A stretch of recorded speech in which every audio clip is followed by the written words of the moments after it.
Iya, jadi dari 44 orang yang kemudian mengadukan ke Kontras, itu kami coba untuk verifikasi dan lain sebagainya. Kemudian 33 orang ditemukan dalam konteks penghilangan orang secara paksa dan 8 itu mengalami hilang kontak. Nah, perbedaannya ketika hilang kontak itu ada terjadi miskomunikasi antara pelapor dengan orang yang dilaporkan ke Kontras gitu ya. Misalkan ternyata orang tersebut handphonenya hilang selama aksi ataupun ada miskomunikasi, ternyata pihak-pihak tersebut itu sedang pergi ke rumah orang lain tanpa mengabari pihak keluarga, itu disebut hilang kontak. Nah, sedangkan yang 33 orang ini itu kami temukan di kantor-kantor kepolisian.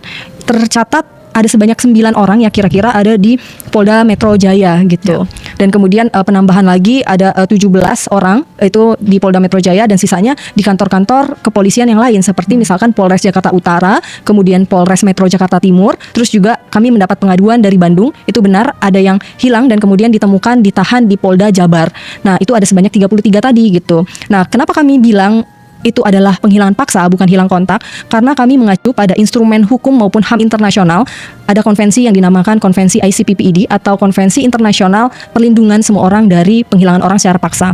Nah, di situ secara definisi ditemukan 3 unsur yang menyatakan bahwa konteks penghilangan paksa itu ketika ada yang dinamakan 1, perampasan kemerdekaan dari seseorang, itu bisa berupa penculikan, penangkapan secara sewenang-wenang ataupun penghilangan dari kebebasan yang ia punya gitu. Dan kedua, terkait dengan adanya penyangkalan dari negara atau dalam hal ini aktornya adalah negara, bisa orang-orang yang memang bekerja atas nama negara ataupun agen-agen negara yang punya persetujuan dari negara. Jadi aktornya negara. Dan yang ketiga, ada yang dinamakan penyangkalan terkait dengan informasi maupun terkait dengan akses keberadaan orang tersebut gitu.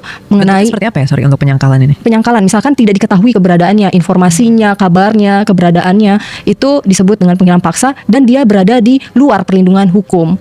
Nah, atau kami menyebutnya itu incommunicado detention atau adanya penangkapan tanpa adanya komunikasi. Tanpa adanya komunikasi ke pihak keluarga, ke pihak akses bantuan hukum, itu dinamakan incommunicado detention atau penangkapan tanpa akses komunikasi gitu.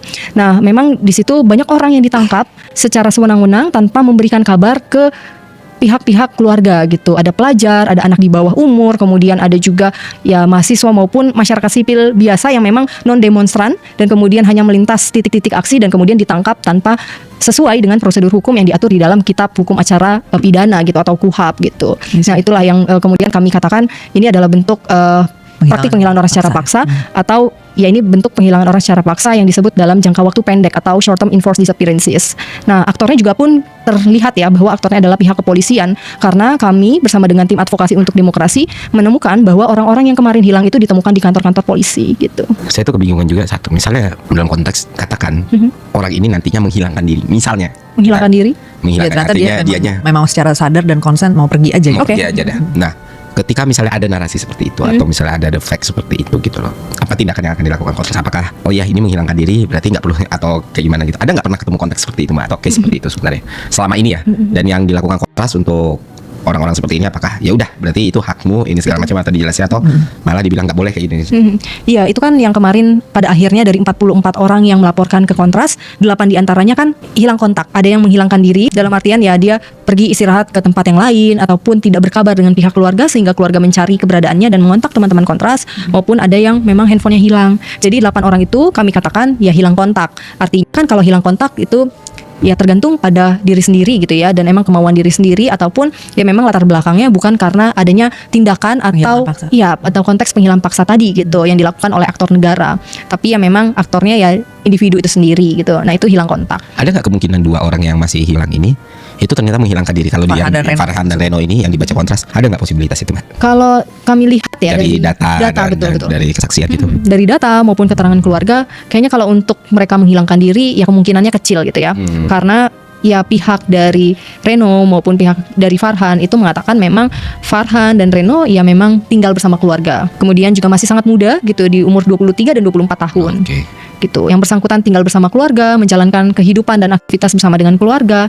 Ya dalam tanda kutip bergantung kehidupannya juga di internal keluarga gitu. Meskipun yang bersangkutan juga bekerja gitu, tapi dalam konteks ini kalau dikatakan si Farhan maupun Reno itu menghilangkan diri atau dalam konteks ini evakuasi diri, sepertinya waktunya juga tidak memungkinkan ya, karena ini sudah 2 minggu lebih sudah gitu terlalu ya. lama ya. Sudah Biasanya terlalu tuh orang lama. yang maksudnya menghilangkan secara maksudnya kemauan diri sendiri itu mungkin tenggat waktunya juga lebih Tidak pendek, selama itu. udah bisa dikonfirmasi gitu maksudnya. Iya. Dan memang tidak ada riwayat gitu dari Farhan dan Reno pernah menghilangkan diri gitu secara tiba-tiba, misalkan karena alasan kesehatan mental ataupun ada hal-hal lainnya, itu tidak pernah ada riwayat seperti itu sih gitu. Jadi memang kami menduga ya ini hilang karena konteks aksi di tanggal 25 sampai 31 Agustus. Tapi ya apapun hasilnya nanti kita akan terus mencari keberadaan Farhan dan Reno, apapun kondisinya ya semoga mereka segera ditemukan, karena pihak keluarga sangat begitu khawatir dengan keberadaannya gitu. Dan juga ya kami khawatir ini akan terjadi lagi seperti tahun 1998 di mana aktivis pro demokrasi kemudian hilang sampai dengan detik ini. Masih ada 13 orang kan yang dinyatakan hilang.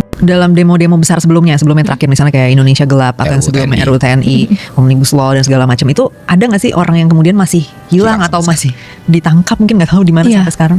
Kalau dalam konteks penghilangan orang secara paksa kan memang dia jelas ya bahwa tidak ada satupun orang yang boleh ditahan secara rahasia gitu. Tidak ada justifikasinya, mau dalam keadaan darurat, mau keadaan apapun, itu tidak boleh gitu. Orang tersebut ditangkap secara sewenang-wenang tanpa diketahui informasi keberadaannya. Dan kalau misalkan dalam kurun waktu 1 jam ataupun lebih dari itu, bahkan dalam ICPPID tidak mengatur batas waktu orang tersebut itu dinyatakan hilang gitu. Jadi dalam 30 menit saja itu tidak ada kabar ke pihak Itu keluarga, bisa dibilang hilang. itu bisa dihilang Ada paksa. pendampingan hukum, Betul. itu kan nggak punya akses untuk mengontak pendampingan hukum gitu Iya, ya. Itu bisa dikatakan penghilang paksa. Karena tadi jelas yang unsurnya di awal ada 3 itu, ketika pada akhirnya akibatnya mereka semua itu berada di luar perlindungan hukum gitu. Nah itu dikatakan penghilang paksa. Nah dalam konteks aksi-aksi gitu sering ini terjadi, mereka ditangkap, beberapa waktu kemudian ternyata diketahui ada di kantor kepolisian. Nah itu kan kita bisa sebut sebagai praktik penghilangan orang secara paksa atau penghilangan orang secara paksa jangka pendek. Atau dalam hal ini itu kita mengenalnya short term enforced disappearances gitu. Dan dalam aksi misalkan yang kami data ada aksi saat Omnibus Law itu pernah terjadi, kemudian peringatan darurat itu juga pernah terjadi. Tapi dalam konteks ini kalau justifikasinya adalah tadi ya, dia tidak mengenal waktu untuk ditangkap, ditahan dan lain-lain, itu udah pasti penghilangan paksa. Jadi ketika ada masa aksi yang ditangkap, pendamping hukum tidak tahu, keluarga tidak tahu, itu masih terjadi praktik penghilangan secara paksa.